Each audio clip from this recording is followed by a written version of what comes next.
The opinions expressed in this show are the views of the host and not necessarily that of WTRW, 94.3 The Talker, or the Bold Gold Media Group. The following presentation is brought to you by the host of the program, who is solely responsible for its content. Good afternoon. Welcome to Make a Change. I'm your host, Terry Martin, along with my producer, Tom Jenkins. Good afternoon, Terry. How are you? Oh, I am great. It's good to be back, and I don't know where this week flew by so fast. Always. But I always look forward to this time because I love what you talk about in this show. And I can't wait to hear what you got going on this week. Well, today it's about how to make a change when you don't want to. And the change is mainly in our mind. I have to twist my arm. Okay, in other words, I'm talking about self-improvement inside and out. And they talk about stressors that can happen, and I've had actually 4 happen in 1 year, and they say how detrimental that really can be to your health. So I would just like to share with you these stressors. Yes, and the first cool. We did talk about in the past, and it was about the tornado. Mm-hmm.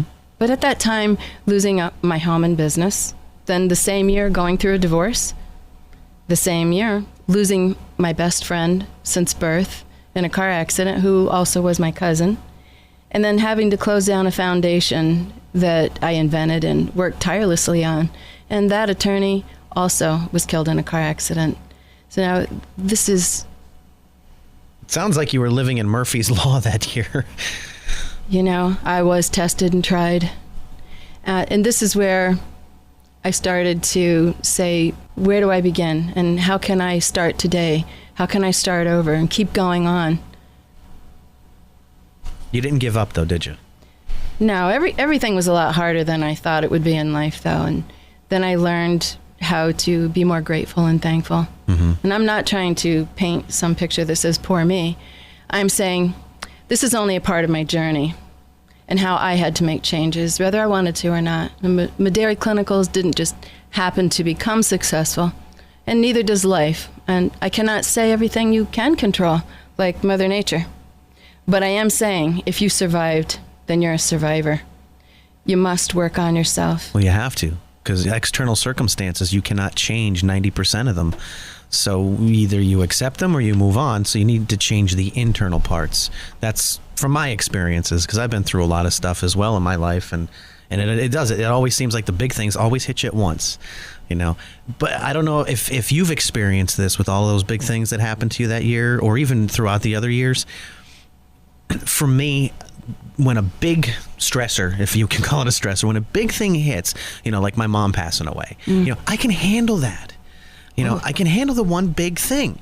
It's those thousands of little ones that come over and just eat at me. And when you get a whole bunch of little ones, that for some reason I can't seem to handle. The great big ones, absolutely. You know, there was a story somebody shared with me how they used to torture and kill people. I can't remember exactly where it was during one of the wars, but they would take people out and strip them down naked into a swamp and just leave them in the swamp, tie them to a tree. My story about this is one mosquito. Okay, you get one mosquito that bites you once, sucks a little bit of blood. Okay, that's annoying. It's gone. 2 or 3 mosquitoes, really annoying. Well, what they would do with these people is they would tie them to the tree, and then as the sun was going down and the nightfall would hit, billions of mosquitoes would come out of the swamp, and that's how they would die. Oof. So all of these itty little bitty things can really get to you. Or unfortunately, with your situation, 4 big ones all in 1 year. And you're right when you say about all those little things that happen, because in that year, I was worried about small things like when the carpeting needed replacing. How was I going to be able to do that now? You know, I worried about my business being young, being new, but being way up in the country, not where any businesses really were even at. Mm-hmm. How was I going to succeed? And now I want to recap and go back and talk about each one of these situations. Awesome. You know, in the tornado, when I heard a warning that was going to come, my friend called and I thought, that just doesn't happen in our area. So I wasn't worried about it. Mm-hmm. But I'll tell you, I had all these big glass windows in the front overlooking this lake. And I was watching that tornado come right at me. You saw it coming right at you. Yes, I did. Wow. And I was wondering if in a few minutes I was just going to die. Mm-hmm. You know, it made me look at life in a totally different way forever. And when the few minutes of the rage ended, which did seem like forever, I was walking around with my socks on, and it was wet and cold. The water was, just all through my house on the floor, whatever parts of it were left. And I could hear the people with the megaphones outside when it was all over saying, stay where you were, that you couldn't move because the power lines were down. You It didn't was want to get electrocuted or anything like that. Absolutely. But that was the longest night on record for me. But in the morning, I could see the destruction. Even at that time, I didn't realize that was a tornado. I thought maybe it was just a bad storm. Mm-hmm. But in the morning, near my home, you could see then, and I had a small stable. It was a horse barn. And it was filled with antiques and things from the past that I didn't want to see anymore. And that was no problem because that barn was leveled, and the only thing left was a little teapot. And I just picked that teapot up and I flung it against what was left of the house. And for some reason, it felt crazy. It felt good. It was no longer did I have to worry about anything, not the carpets.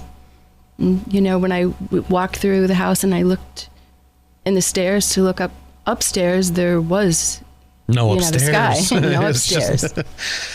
But I was alive. And as long as you can breathe, you can start over. I sound tough now, but in looking back, I wasn't. Looking over the ruins, actually my mother came to see them with me. We walked around by my car in the driveway, and I do want to tell you about that. I will have a lot of car stories today. But in this one, I always kept my Bible in the door. Mm-hmm. And when the house was ruined, that barn was ruined, trees were all over the driveway. Trees were all over the top of my car, being held up by some way, hooked onto other trees or stone walls. But there wasn't one scratch on my car. Wow. But next to my house was also a little chapel that was maybe 100 years old. Mm-hmm. Actually, I used to clean it just so that I could get in there and have the key because it was so beautiful with these stained glass windows. And the only thing that happened to that also was just the railing outside was broke.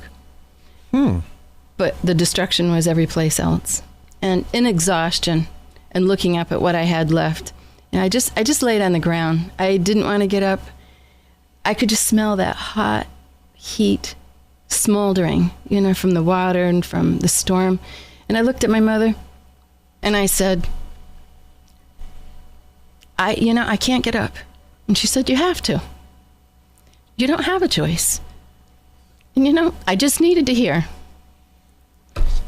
Just had to hear somebody tell you that I could get up. You had to do it, and you can do it. Yeah. Yes, you're right. And that I could. And I also have to thank the Red Cross because at that time, I couldn't even find my contacts. And they stepped in and they got them right away. But at the same time, I was to be divorced the day after the tornado.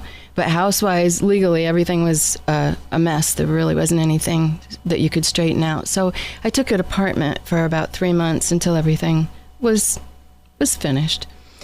And what could be salvaged from that was in milk crates, and it was mildewing. Notes so I had wet been saving. Yes. Notes I had been saving from years in case I would write a book, which I have. Mm-hmm. But I would really love to have all those notes back. But they were stuck together and they were gone.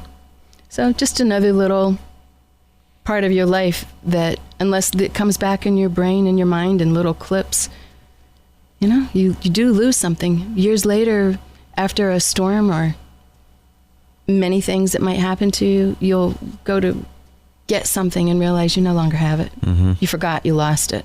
Mm-hmm. I guess just like those thoughts in your mind. But anyway, I thought I was tough and I thought I could handle it. But one day I went to get out of bed in this apartment that I had to live in, and I couldn't move. And I must have crashed. Physically? You couldn't move? I physically could not. Huh. Couldn't get up. And, I don't know how long it really took me before I could move. But days went by, and I realized I was so broken down. And I didn't go to the doctor. I would take 3 or 4 baths a day to just stop shaking. And, burn candles so you could just see them and relax. And I drank fresh water. I tried to eat every good food I could to rebuild myself, and this is what I'm saying. when you go through all that, you are the only one who can rebuild yourself. And I listen to every pure, powerful, positive TV or radio show. I would buy books and do anything I could to learn how to help myself, because I knew if it was to be, it was up to me. I had to stand on my own 2 feet somehow. There was no one I could talk to, because unless someone had been through what you have been through, they really can't understand. So you actually are burdening other people. Mm-hmm. No, I understand You that don't completely. realize. I understand that completely. And I had to come to terms with my new life and everything around me that was shattered. And it was months before I regained. So if people think, you can just get over this quick, when you see some of your friends going through something. Oh, here's a straw, suck it up. Yes. Exactly. Can't do that. But, like that saying goes that I've heard on television before, but they say, when the going gets rough and tough, the tough get going. Mm-hmm. Making such a change, this wasn't in my plans. What happens over... I'm laughing because I always have this joke, because how do you get God to laugh at you? Tell him your plans. Oh, yes. And he does have quite a sense of humor. Uh-huh. What happens when the unexpected happens? Here I was, starting over completely, fresh like a newborn baby. But really, how fortunate was I? Who gets a chance like that to really begin again? But everything changed, from my color choices in my house to, to the decor, right through to my wardrobe. And I didn't even know what was my favorite color anymore. It was a weird feeling, because I could begin again on everything in my life. So I have a question. Yes. It sounds to me like everything has changed. Yes. I mean, obviously, your world was sucked and blown away from by a tornado, but so were you. Yes. Metaphorically. Yes. Did all of these changes, like the change of colors, the decorations, I mean, all of that, did you consciously change it, or was this part of like an automatic change that just happened inside of you? When you have nothing left, which I didn't. Right. I was free. It was a total new freedom. I could decide, where did I want to live anymore, even what did I want to do? That's a really strong word you just used, was free. Yes. How many people can actually say they're free? I like that. Let me write that down. Go ahead. But we don't have to go through all of these tragedies to get free. The free that we should be feeling, and the freedom, is in our mind. It's in our very own mind. Too bad that we can't make these decisions before they're made for us. I think that's why they're made for us. Exactly. Oh, is that good? That's why. That because is so we good. can't, or we don't want to. So it's like, well, you know what? You're going to. Just like when you were laying on the driveway, your mother said, you got to get up. You can and you will. Exactly. Uh-huh. Well, I'm saying this to anyone listening, whatever it is you may be going through. This too shall pass. You need to be able to keep that in front of your mind with any problem. It is only for a time, and it will be over. Someone told me once, when you have a problem, what difference will it make in 100 years? 5 years? 1 year? I mean, are you putting this problem in its proper perspective? Does it really matter? If you think about it that way, just like we said, was it last week or the week prior, when you change the way you look at things, the things you look at change. And that's what it seems like you're doing, that you had no choice. You had to look at this differently, or you were going to go completely out. You were going to be gone. Absolutely. What a blessing it was. Let's take a quick break. When we come back, you're going to talk some more about the personal stories and what you had to do to get through them with your mind and with internally. You are listening to Make a Change on 94.3 FM The Talker with your host, Terry Martin. I am Tom Jenkins, and stick around. We'll be right back. Mederi Clinicals, a unique skincare company, has a complete skincare line for men and women. From anti-aging to glycolic and even a clinical line for sensitive skin, Mederi Clinicals is for you. Their number one product? Forgiveness. It's the secret to younger looking and younger acting skin. You can experience the transformation with fewer wrinkles, firmer skin, and a more youthful, radiant complexion. Treat aging, sun damage, rosacea, and more with Forgiveness. Plus, Plus, buy 1 bottle of Forgiveness, get 1 lip enhancing complex for free. Forgiveness. Apply it morning and night and keep forgiving and forgetting all through the day. Make a change with Mederi Clinicals. Balance, restore, look, and feel new. Mederi Clinicals, a complete skincare company for men and women. Call 866-646-3374 or check out MederiClinicals.com. MEDERI Clinicals.com. Welcome back to Make a Change with your host, Terry Martin. I am Tom Jenkins here on 94.3 FM The Talker. Today's show, Terry's talking about 1 year of sheer hell in her life. That some things had happened and how she had mentally got through them with help from different aspects. The first big thing was a tornado. And then you had also mentioned, picking up where we left off, you had a best friend. You're also your cousin. Right. In the same year. What had happened there? Well, my entire life, my cousin was my best friend that had died. She gave me a life lesson that I do hope shared can help anyone listening. She told me a secret that I wasn't supposed to know and asked me not to tell. And here you are. You're about to spew it out on the radio, aren't you? Oh, no. Oh, you're no. not going to? Okay. No. I had to say it for my own life, and I couldn't keep it a secret. And I feel probably if it was the other way around, she knew that she couldn't keep that either. It was crucial. It was detrimental. So anyway, this made her not speak to me for a year. After our entire lives of being the best and crazy friends, I mean, it all ended.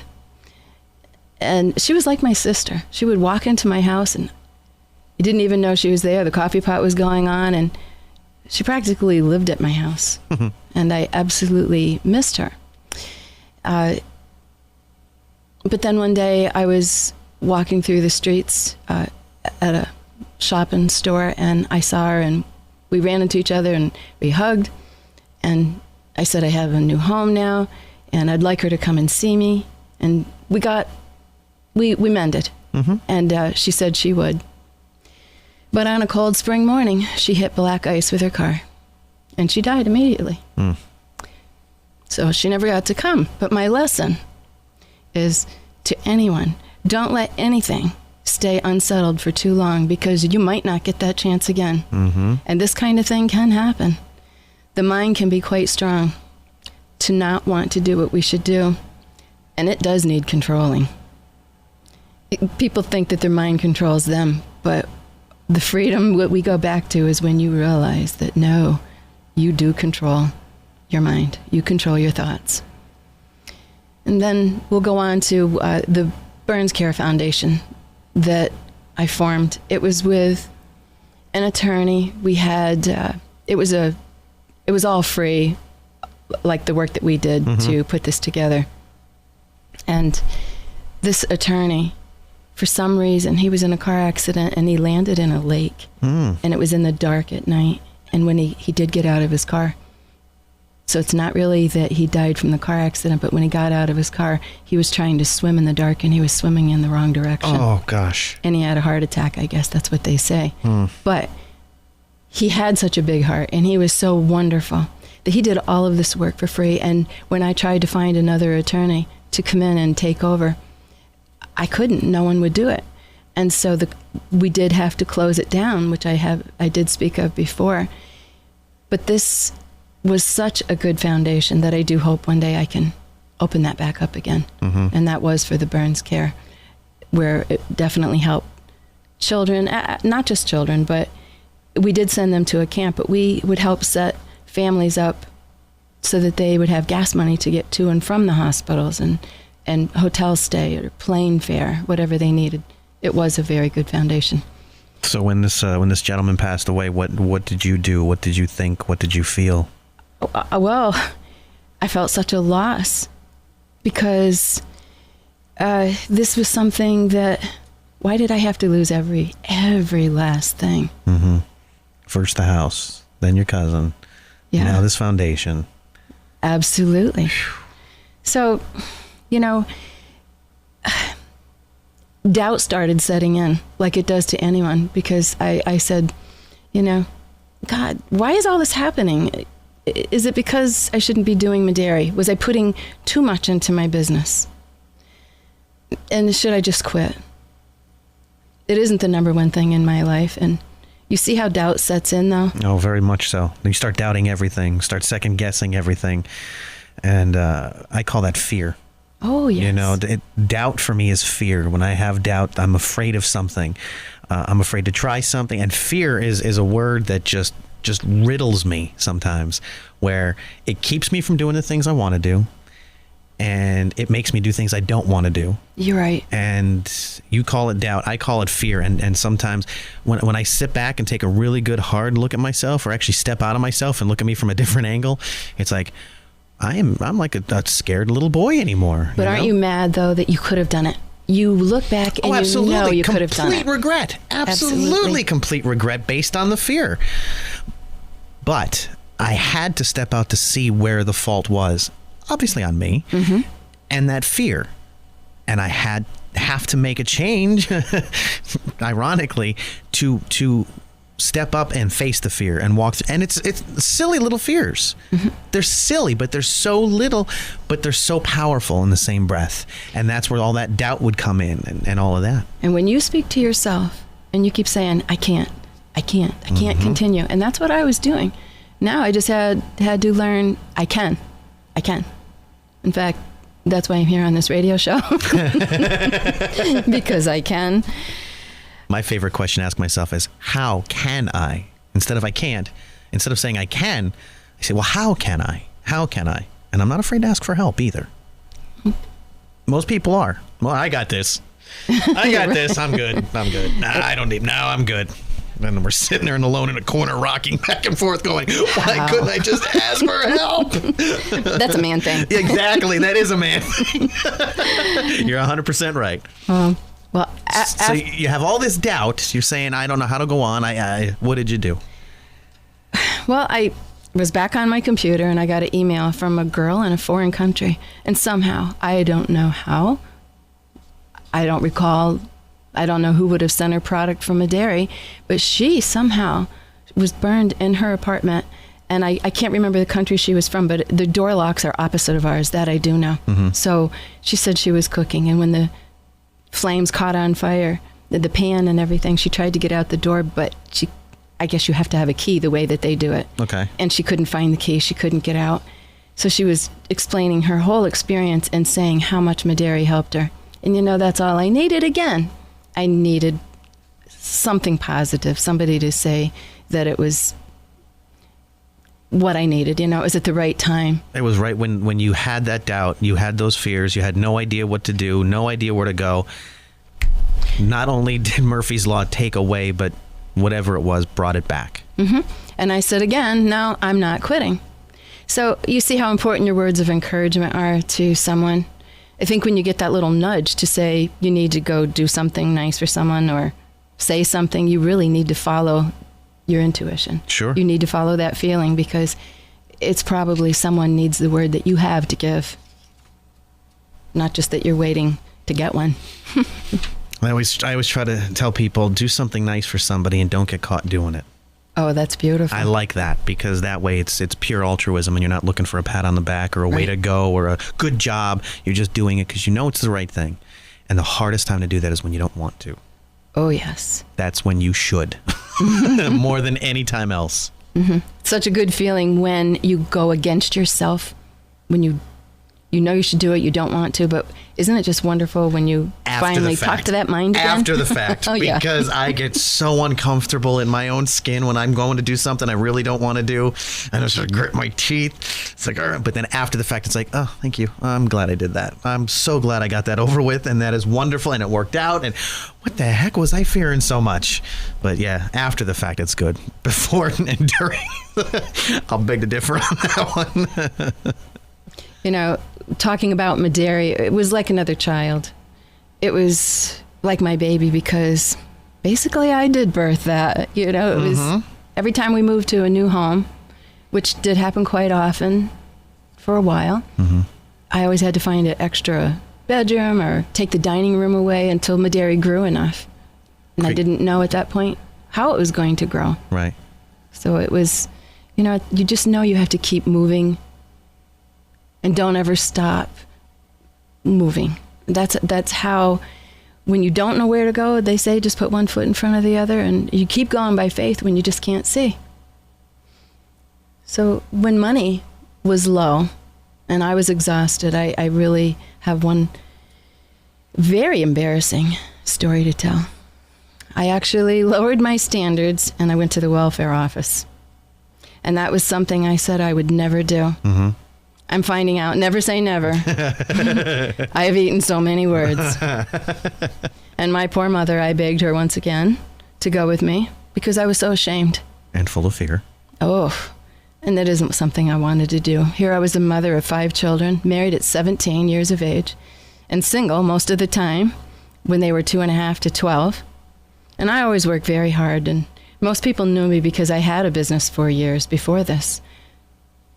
Anyhow, this welfare office worker took all of my information that was so hard for me to say and to feel like I was begging her. And after all the work I had done, after all I went through, she said, well, let's see. You have a car and a home, and although I had payments on them that were worth the payments were higher than they were worth. Right. Because of all the high interest and everything that I had to have. She said, did you ever consider going bankrupt? And if you could have seen the look on her face, it's almost as if she was enjoying it. I know that sounds terrible, but it was just that look. And I felt she thought I was lying because of who I was. She thought I must have money. Mm-hmm. And I couldn't believe what I was hearing.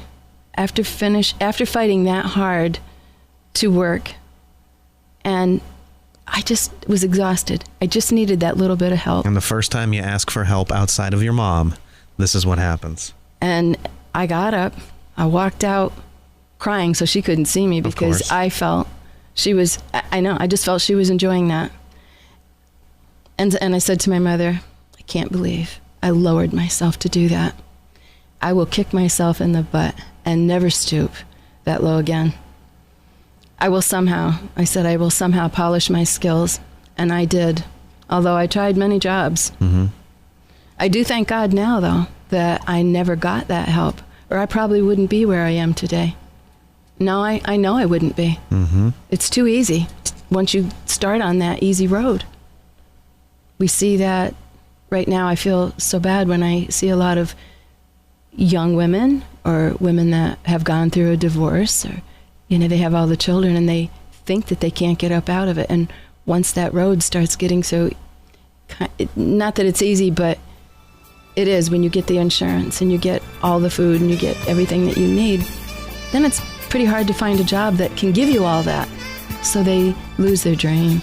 I don't want them to lose their dream. But this system wouldn't help a person, myself, who had paid in for years, and I would end up paying it back in the future. Can you imagine a mother of 5 and welfare saying no? You had to become completely worthless and then go beg again. But one of my first jobs was a radio station, and you didn't know that, did you? I did not know that, no. It was selling advertising, and it was a little country station that had just started. I enjoyed it. Mm-hmm. Even though it was quite hard, because I say, let me tell you, if you can sell something invisible to someone who thinks they don't need it, like advertising, you have a real talent. Speaking of being on the radio and advertising, let's take a break. Okay. And when we come back, I'll leave it up to you to decide what you want to talk about. You're listening to Make a Change with Terry Martin. I am Tom Jenkins on 94.3 FM The Talker, and we will be right back. Mederi Clinicals, a unique skincare company, has a complete skincare line for men and women. From anti-aging to glycolic and even a clinical line for sensitive skin, Mederi Clinicals is for you. Their number one product? Forgiveness. It's the secret to younger looking and younger acting skin. You can experience the transformation with fewer wrinkles, firmer skin, and a more youthful, radiant complexion. Treat aging, sun damage, rosacea, and more with Forgiveness. Plus, buy 1 bottle of Forgiveness, get 1 lip enhancing complex for free. forgiveness. Apply it morning and night and keep forgiving and forgetting all through the day. Make a change with Mederi Clinicals. Balance, restore, look, and feel new. Mederi Clinicals, a complete skincare company for men and women. Call 866-646-3374 or check out MederiClinicals.com. MEDERI Clinicals.com. Welcome back to Make a Change on 94.3 FM The Talker. I am Tom Jenkins, not your host. Your host is Terry Martin, and we are back. We were just talking about right before the break that you actually were a radio sales rep. I'm sorry, what they call them today is account executives. Oh, okay. So, and you were saying how hard it is to sell an invisible product to someone and convince them that they need it. What else? My poor mother. Oh, back to mom. Your mom is a saint. Absolutely. And I tell you, this story that I want to tell you about, once again, I say I would take my mother with me. And you know why? I was too weak to do this job and have someone tell me no, because people want to tell you no in advertising. Oh, I've been out on sales calls. I've been in radio for 20 some years, and I've gone out on sales calls with some of our AEs, and they've got thicker skin that I can imagine. You know, I do not feel bad. You know, like I feel bad for them, but I can't. It's just it blows my mind how doors get slammed in their face. Just rude. Absolutely, positively makes your whole insides feel so nervous and strained and stressed. And it's so hard to not take it personally. Absolutely. I didn't want to even go into the businesses. And you could call me a baby, and maybe I was. Can you imagine taking your mother in your car to work with you because you needed her strength? When I would drive up to the door of these businesses, I would say, Mom, I can't go in. I just don't want to. Mm-hmm. And she'd say, Terry, you can do this. You're good at it. So I'd get out of the car and come back smiling most of the times because I would get the sale. I could do it, and I did. And why? Because I believed in it, and I needed the job, and my mother said to. My mother said to. Thanks, Mom, if you're listening. Well, one day we went to a town that my mother was from in former years. She knew her way around the town. Mm-hmm. So she said she would, actually there was a florist, and she got out of the car that time because she knew the people, and she was going to walk in with me. So we get out of the car, park it, go up the street, and I don't really think I had the opportunity to talk to that florist for some reason, but when we went to get back in the car, because I was so nervous, I tried to use my power lock, and it didn't work. So I put my key in the door, and it was a new car. So I thought, what in the world is wrong with this? And a cop was going around the corner, so I kind of flagged him down because I knew he'd have one of those tools to get in it. Mm-hmm. And he came over to the car and he said to me, where did you get your car? And I said, why would you ask me something like that? Do you think I stole it or something? And I started laughing. Mm-hmm. So he got the tool and he let me in the car. And mm-hmm. when I got in, I unlocked the door and I let my mother in, and I looked down and there was a camera. And I looked in the back seat and there were sneakers. It wasn't even my your car. Oh, wow. Talk about nervousness. But do you know where my car was? Right next to it. How could two identical cars, brand new, be the same in the parking lot? I'm starting to laugh. I'm sorry. That's so funny. So I get out of the car and start walking to my own. And my mother, I'm laughing so hard I couldn't even stand up. I'm just bending over. And she was embarrassed because this was her town. So she gets in the car. You know what I'm loving about this story is that you got a cop to break into a car that wasn't yours. And do you know why he did it? He said, this is the funny part. He said that there was a businessman in that town, and he thought I was his girlfriend. Oh, wow. Why would he let me? And a cop did this. Why would he let me break into? And of course, that wasn't the story at all. So we get in my own car, and there's another florist up on the other end of the street. So we get in there, and my mother, it was winter, I want to say this. It was a snowy, cold winter day. So I went to get out of the car, and I said, Mom, I'm leaving the car on for you. But meanwhile, it was too late. She got out, and I have no idea how, but that car power locked again. It locked up in front of the new place. And I looked at her and I said, no, you weren't supposed to get out. Oh no, what are we going to do now? I said, okay, you know these people? Can you go in and get a hanger and we'll try to get that door open ourselves? Wouldn't you know that cop came up around the corner? Oh no. Caught us again. I mean, you talk about how hard it is to sell radio or anything. Wait, you have the same cop? Same one. And he stopped and he said to me, and he was not smiling because he wasn't happy over the last time. Right. And he said, what is going on? I said, well, we didn't mean it. And I'm kind of laughing still because I actually did think it was funny. It was. Mm-hmm. Well, he wanted my driver's license, my registration. He wanted everything. It was home on my dresser. I mean, one thing just got worse. There you go with Murphy's Law again. It was just a horrible day. Oh. So anyway, we did get through that. We laugh at that story today. Did he open the door? He did. He opened the door again. And said, well, don't worry, we'll get out of this town. We will just leave. But this is another one of those times when you think, I can't do this job either. How many times did my brain tell me all of the things that I can't do? Don't quit. Just keep going. Keep going. Keep going. But I do have another car. I have another car story. And it involves the radio station. Where you worked? Yes, it did. Okay. So I went to this car dealership and I was trying to sell them advertising. And the manager tried to recruit me because I guess he liked my attitude. I was going to get the sale. And I started laughing and he said, because he asked me if I wanted a job. And I said, are you kidding? I don't even know how to pump gas. I don't know the first thing about a car. No, I don't want to do this. So about 3 months later, it was Christmas time.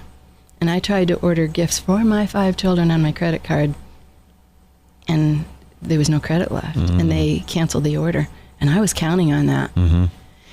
Oh, so I walked back to the dealership. And I said, you know that job you offered me? Is that still available? And he said yes, and that he could train me. And he said I would be the best if, and this is the way he talked to me, he said if you just shut your mouth and you listen to every word I said and you do exactly as I say. I mean, that's the way that this place was, and I took everything serious. I needed the money. And he said, and you take no excuses from people. He said, and this is the way he talked to me, he said, put a mirror under their nose. And he said, and if they're breathing, they're buying.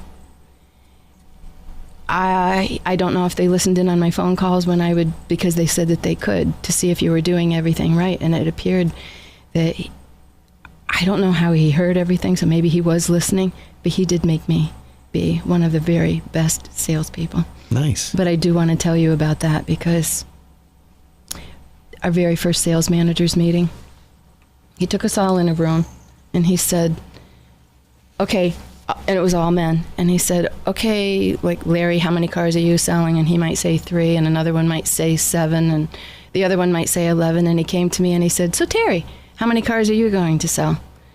And, this dumb stare, I have no idea. I don't even know the first thing about this. And he said, how about 30? How about one a day? And I looked at him and I said, well, I guess I could do that. It doesn't sound so hard. I mean, selling 1 car a day, how hard could that be? And I couldn't imagine why all these people were only saying they'd sell 3 in a month. So they roared. They laughed at me so hard. And guess what? You did not sell For 14 months straight, I sold 30 cars at least. Wow. Every day. And the way that one a day. One a day. 30 cars. Wow. Well, it got to the point all of these men hated me. Of course. Well, they hated me because they were sitting there reading newspapers, doing whatever they could, going out, smoking their cigarettes, taking their breaks. They were not working, but the boss gave us a book, and we were supposed to check off in the book, write the person's name, everything that we did, and they would at times just take your book and see if you were doing what you were supposed to be doing. And I took that very seriously. I made mine actually so fancy, I got highlighters. And I would, if a client came in, put their name, address, what car they were looking at. If we had it, if we didn't, I would try to find it. But I would use these highlighters. Red meant they're hot, they're going to buy. Yellow colored meant I had some work to do. Green meant money, I sold it. and blue meant they're dead. They're not breathing. So one day the fighting got so bad and the men really treated me so bad that once again I wanted to quit. Mm-hmm. And the boss closed the doors on the whole dealership and made us have a meeting and sit at a round table and made all of those men say what they hated about me. I had to sit there and listen. Oh, jeez. And then he came to me and wanted to know how I felt about everything. And I said, I have 5 children to raise. I don't come here for my health. I come here because I have to make a lot of money.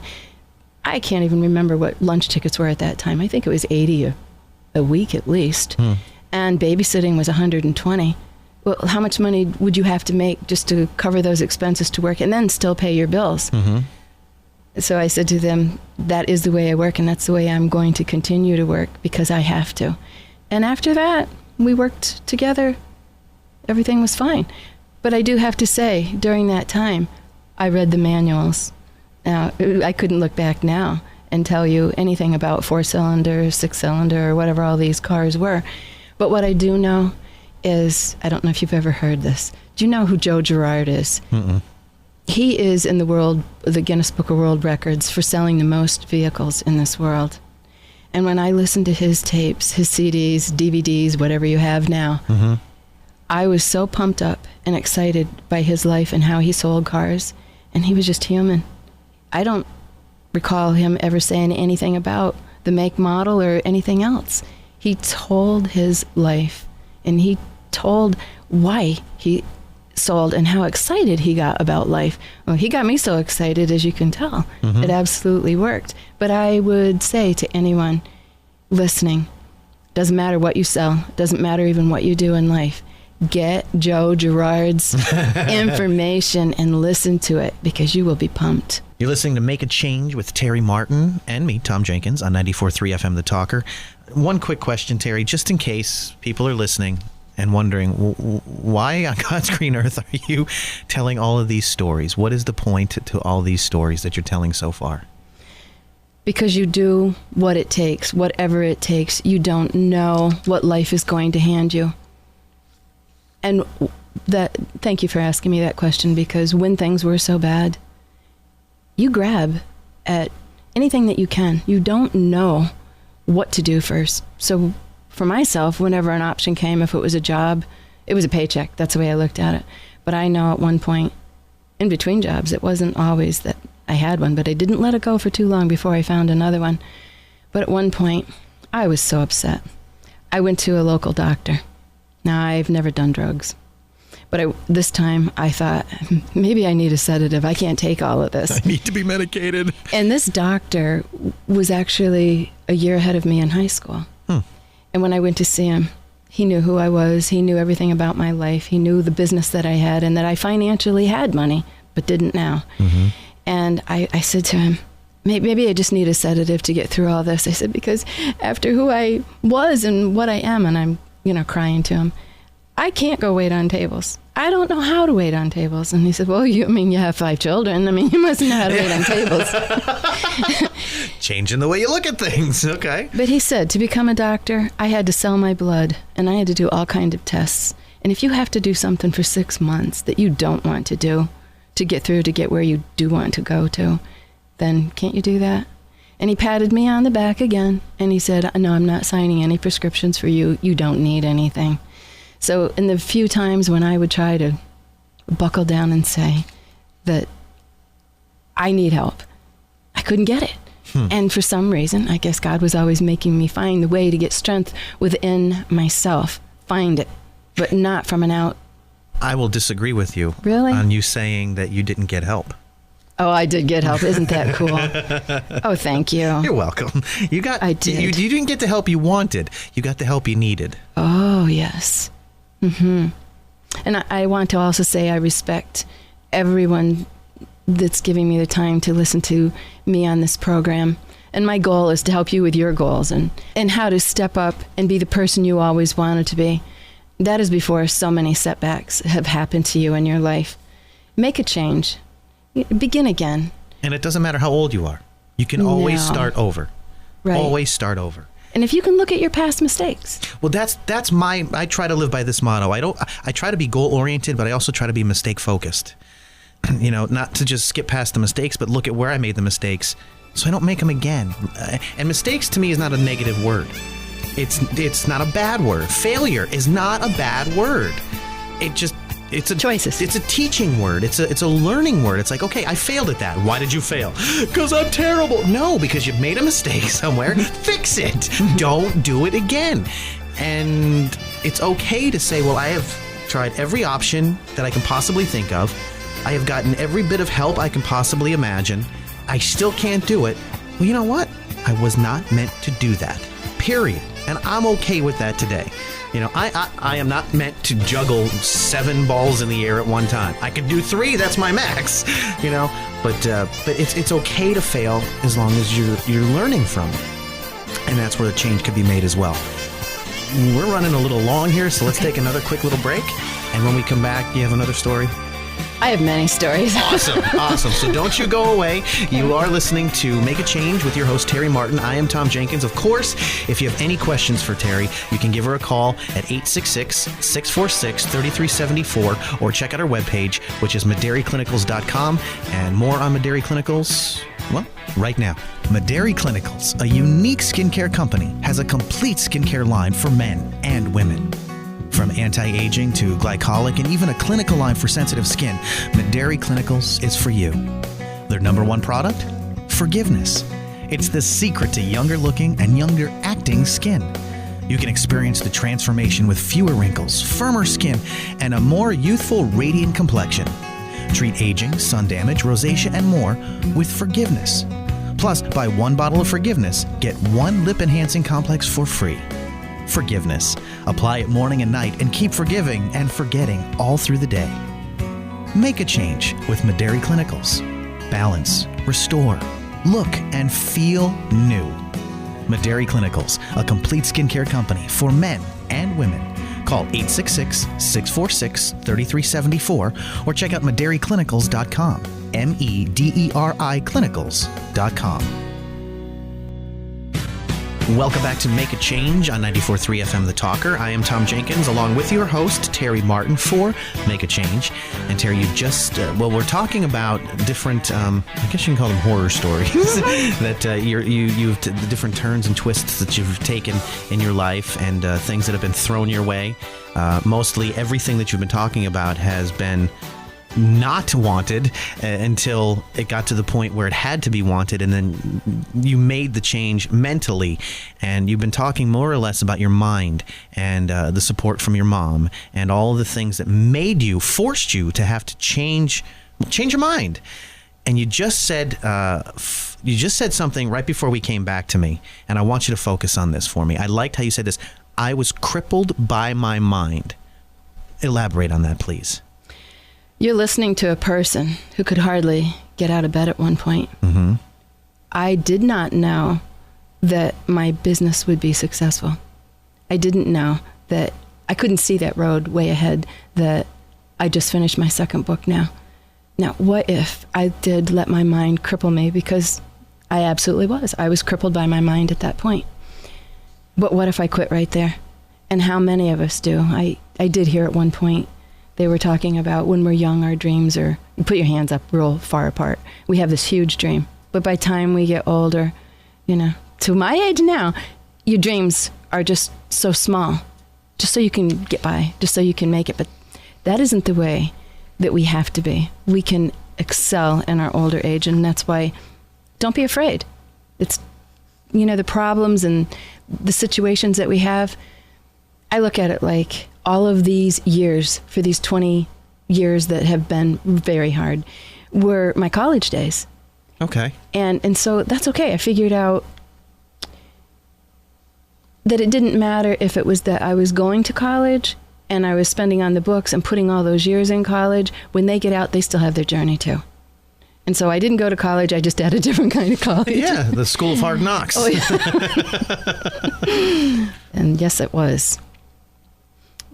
I do also want to mention that at one point I was able to go to college for a year. Now, I believe at that time I really was 29 years old. After right going after the divorce. And there was this program for women, and I had no money. So this person tried to get me into this program, and I went in for nutrition. And I cannot forget how I could not believe in the teacher, because she was talking about sugar as if it was a good thing. She was saying if a woman was pregnant, that even if she drank chocolate in her milk, it's still better to drink that milk with chocolate in it than not. And there was, how is that nutrition? You know, when you even look at the hospitals and what they're feeding people when they come out from their surgeries, they're just there. How in the world can you get healthy on any of that? So I did not want to let the teacher down. But in the first semester, I had no idea what college was. I wasn't even a good student in school, you know. And here I signed myself up for college, but I was starting to believe in myself and think that I had to make something of myself. And I didn't realize until I was about 30 years old that I could do something with my life more than I was doing.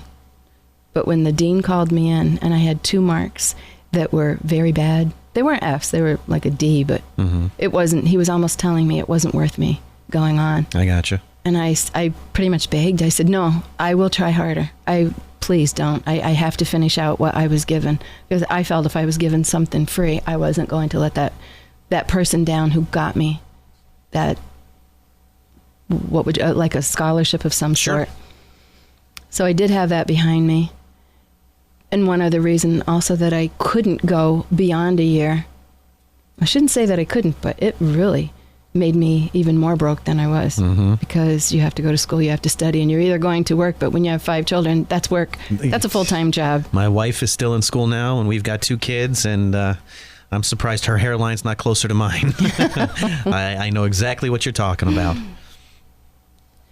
You know, there were times I would try to go out on my own with Mederi, because this has happened, like I say, 20 years ago. I had all these jobs in between everything. But at one time, I remember that I had just put an ad in the paper that I really couldn't even afford the ad anyway. And the day that it came out, my phone was shut off. There were those starving years with this company. It was not all as glamorous as people might look at it and think now when they see it. But you do what it takes with whatever you are given. And no, we don't have all the answers, but if we look back and laugh, that is better than looking back and crying. So when I'm telling you these stories right now, I am not crying about them. It is life, and it is to be expected in everyone's life. That is living.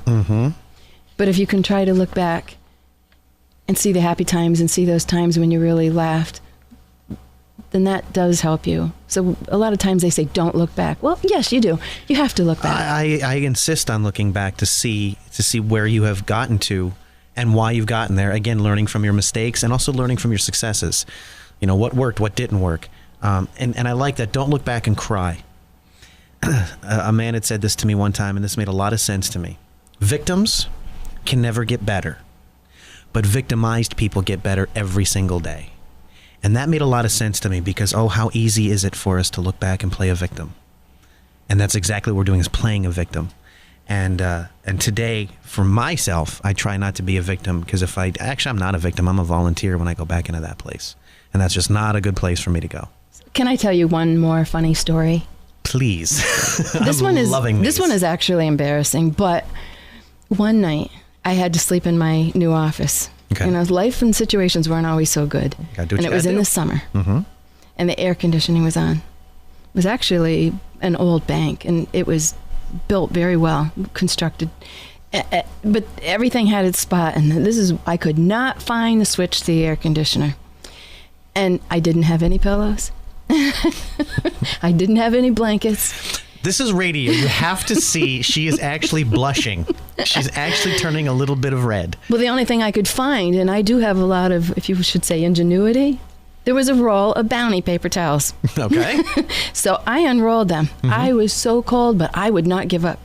I would not give up, because I was aggravated. I was mad over a situation. So I unrolled them enough, which they did help, believe it or not, and I kept enough to put it under my neck for a pillow. Mm-hmm. And I've laughed ever since then that Procter & Gamble should use me. They should call me for a spokesperson, because I wonder if anyone else The slogan tried. should not be the quicker picker upper. We have to rename that now.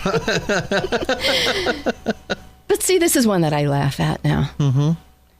And even that night, I suppose I was chuckling a little bit over that. And you have to as you're going through things. We just have to know, the harder you try in life and the more things that you do, the more things you're going to go through. Of course. The more things you will have to deal with. If you just sat in a corner, you just and didn't do anything in life, then you won't have these funny experiences. You can't look back and laugh. But on a serious note, I would like to read the saying that is above my desk that my son bought me, and it's called Living Life. Life is not a race, but indeed a journey. Be honest, work hard, be choosy. Say thank you, I love you, and great job to someone each day. Go to church, take the time for prayer. The Lord giveth, and the Lord taketh. Let your handshake mean more than a pen and paper. Love your life and what you've been given. It's not accidental. Search for your purpose and do it as best you can. Dreaming does matter. It allows you to become that which you aspire to be. Laugh often. Appreciate the little things in life and enjoy them. Some of the best things really are free. Do not worry. Less wrinkles are more becoming. Forgive. It frees the soul. Take time for yourself. Plan for longevity. Recognize the special people you've been blessed with to know. Live for today and enjoy the moment. In other words, there are many factors, many roads to choose. There's many pieces to the pie. Cut it up. Family, work, your health. Sometimes you feel like when you're down in the dumps, like a bag of marbles, that you're throwing them out on the ground and they're rolling all over the place. You're trying to scoop everything up and pull it all back together. That's kind of what life is like. So start with one thing at a time. In wrapping up the show, the reason that I told all of these stories are because you have your stories. And keep on going with your life and don't stop when it just seems there is no road to turn. Usually, they are your very best lessons. The harder they are, too bad we have to say it, but the better they are. Sure. No, that's definitely understandable. Definitely understandable. And one of the things that I've noticed in my life, right when I think there's nowhere else to turn, I actually stop. I really do nothing. I just stop, I do nothing, and pretty soon... the answer comes. Always. It'll smash me in the face. The best answer. Usually with a frying pan. And it's usually when I get out of the way, because I will mess up a one-car parade. So I just got to get out of the way, and the answers will come if necessary. This has been an awesome show, Terry. Thank you so much for sharing all of those personal stories with me and with our listeners. It taught me a lot of valuable lessons today, which we definitely don't have enough time for me to reiterate. But thank you very much for all of that. And thank you, Tom, because you taught me some too. Awesome. This is Make a Change. Thank you for joining us today. Terry Martin is your host. I am Tom Jenkins. Any questions that you may have for Terry, feel free to give her a call, 866-646-3374. That's 866-646-3374. Definitely check out her webpage. It's MederiClinicals.com, MEDERI, MederiClinicals.com. And that is it for Make a Change this week. Any final words you'd like to say, Terry? Thank you for listening. Have a great weekend. And if you have any stories that you would like me to talk about, email them to me, terry@MederiCosmetics.com. Thanks for listening. Have a great weekend. Mederi Clinicals, a unique skincare company, has a complete skincare line for men and women. From anti-aging to glycolic and even a clinical line for sensitive skin, Mederi Clinicals is for you. Their number one product? Forgiveness. It's the secret to younger looking and younger acting skin. You can experience the transformation with fewer wrinkles, firmer skin, and a more youthful, radiant complexion. Treat aging, sun damage, rosacea, and more with Forgiveness. Plus, buy one bottle of Forgiveness, get one lip enhancing complex for free. Forgiveness. Apply it morning and night and keep forgiving and forgetting all through the day. Make a change with Mederi Clinicals. Balance, restore, look, and feel new.